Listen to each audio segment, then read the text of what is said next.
Welcome to Telugu scribe. నేను మీ journalist Kavya. ఇక present నేనైతే దుర్గం చెరువు దగ్గరికే వచ్చేసిన. చెప్పాలంటే దుర్గం చెరువులోనే ఉన్నాయని చెప్పొచ్చు. సో చూస్తున్నాం కదా, చేపలు పట్టేటోళ్ళు చేపలు పడుతున్నారు దుర్గం చెరువులో.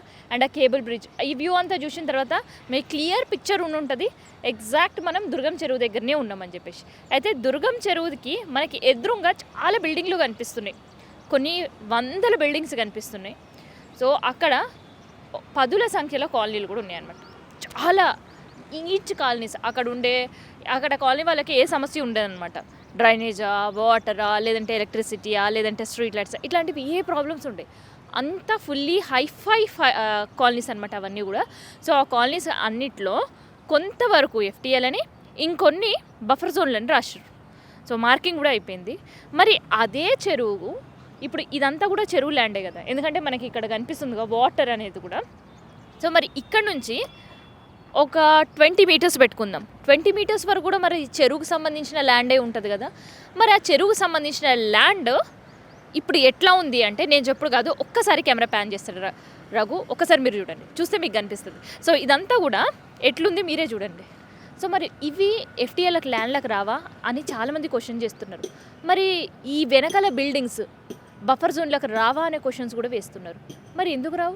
ఎందుకంటే చెరువులో ఉన్నప్పుడు చెరువులను పరిరక్షించే హైడ్రాకి అటుండే కాలనీస్, అంటే చెరువు చుట్టుముట్టు కూడా కంప్లీట్ ఎంక్రోచ్మెంట్స్తో నిండిపోయినాయి, ఇల్లులన్నీ నిండిపోయినాయి, రోడ్లన్నీ నిండిపోయినాయి అని చెప్పేసి చాలా వరకు శాటిలైట్ పిక్చర్స్ త్రూ అబ్జర్వ్ చేస్తున్నారు. ఆ శాటిలైట్ పిక్చర్స్నే రిలీజ్ కూడా చేస్తున్నారు ప్రెస్ అండ్ మీడియాకి అండ్ పబ్లిక్కి కూడా తెలుసుకునేటట్టు వాళ్ళ వెబ్సైట్లో పెట్టుకుంటున్నారు కదా.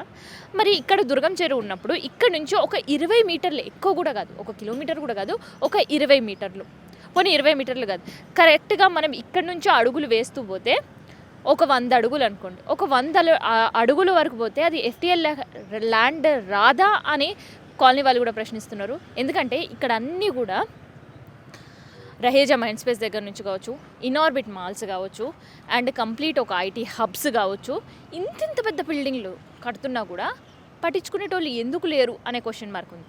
ఇంకా చెప్పాలంటే ఇక్కడ వైపు అయితే వేయలేరు కదా, రైట్ సైడ్ అంటే ఏదైతే సీఎం సంబంధించిన బంధువులకు సంబంధించి ఇంటి దగ్గరే ఎఫ్టీఎల్స్ అని బఫర్ జోన్స్ అని మార్కింగ్ చేసినా కూడా అక్కడ పబ్లిక్లో పెద్దగా టెన్షన్ కనిపించట్లేదు. ఎందుకంటే మేము ఎప్పుడైనా ఒక సేఫ్ జోన్లో ఉంటామని.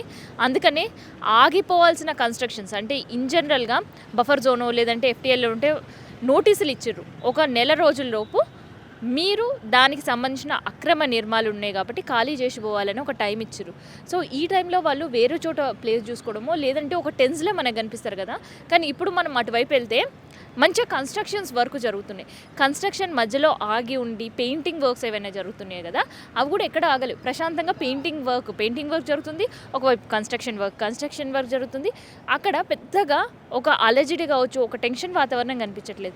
మరి ఎవరు వాళ్ళకి ఎట్లాంటి హామీలు ఇచ్చారని తెలియదు కానీ, సో అట్లా నామమాత్రానికి అక్కడ ఎఫ్టీఎల్ బఫర్ జోన్లను రాసినరా, నిజంగానే నెల రోజుల తర్వాత అక్కడ కూల్చివేసే పనులు జరుగుతాయా అని ఒక క్వశ్చన్ మార్క్ ఉంది. సో అక్కడ కాలనీ వాళ్ళతో మాట్లాడినప్పుడు నిజంగా మేము ఎఫ్టీఎల్ బఫర్ జోన్లలో ఉంటే మరి ఇక్కడ ఉండే చెరువు బ్యాక్ సైడ్ మరి బఫర్ జోన్లకు రాదా, అది ఎఫ్టీఎల్ ల్యాండ్ కాదా అని అడుగుతున్నారు.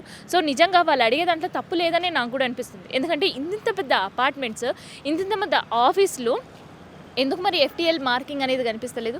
మరి హైడ్రాకి ఇట్లాంటివి ఏవి కనిపించవా అనే క్వశ్చన్ మార్క్ అయితే ఇవాళ ప్రతి ఒక్కరిలో కూడా రైజ్ చేస్తున్న పరిస్థితి. ఎందుకంటే చెప్పినా కదా, కరెక్ట్ దుర్గం చెరువు ఒడ్డున నేనున్నా. ఈ దుర్గం చెరువు నుంచి నడుచుకుంటూ పోతే ఒక 100 అడుగులు మనం వేయొచ్చు. ఆ 100 అడుగుల్లో ఏ ఒక్క 10 అడుగులు కూడా ఎఫ్టీఎల్కి రాదా? రాదు అనే పరిస్థితే కనిపిస్తుంది. ఎందుకంటే ఇక్కడ అంతా కూడా బిగ్ హెడ్స్కి సంబంధించిన ల్యాండ్సే అండ్ బిగ్ హెడ్స్కి సంబంధించిన సాఫ్ట్వేర్ కంపెనీసే, ఇంత పెద్ద మాల్సే అనమాట. సో అందుకనే ఎంతమంది హైడ్రాని స్వాగతించినా హైడ్రా చేస్తున్న పని మంచిదే అని ర్యాలీలు తీసిండ్రు, వాళ్ళకి తోడుగా మేముంటాం అని చెప్పి చాలామంది కూడా చెప్పిన పరిస్థితి ఎన్జిఓస్. కానీ ఇలా హైడ్రా వ్యవహరిస్తున్న తీరు అందరినీ అసలు నిజంగా హైడ్రా పేరు మీద ఎవరన్నా హైడ్రామా ఆడుతున్నారా అని అనిపిస్తుంది. హైడ్రామా అనుకోవడానికి కూడా ఉండే రంగనాథ్ సార్ పైన అందరికీ ఒక నమ్మకం ఉంది. ఎందుకంటే ఆయన హైదరాబాద్లో చాలా పదవులు ఆదరించారు, చాలా సిన్సియర్ ఆఫీసర్గా ఉండే ఇక్కడ నుంచి వరంగల్కి వెళ్ళినప్పుడు కూడా తన సిన్సియారిటీ ఏందో నిరూపించుకున్న పరిస్థితి. ఎక్కడ సిన్సియారిటీకి కాంప్రమైజ్ కాని మనిషి. సో అట్లాంటి మనిషి హైడ్రాలో ఉన్నాడు కదా, మరి ఎందుకు హైడ్రా ఇట్లాంటి పనులన్నీ చేస్తుంది అనే ఒక క్వశ్చన్ మార్క్స్ అయితే కనిపిస్తున్నాయి.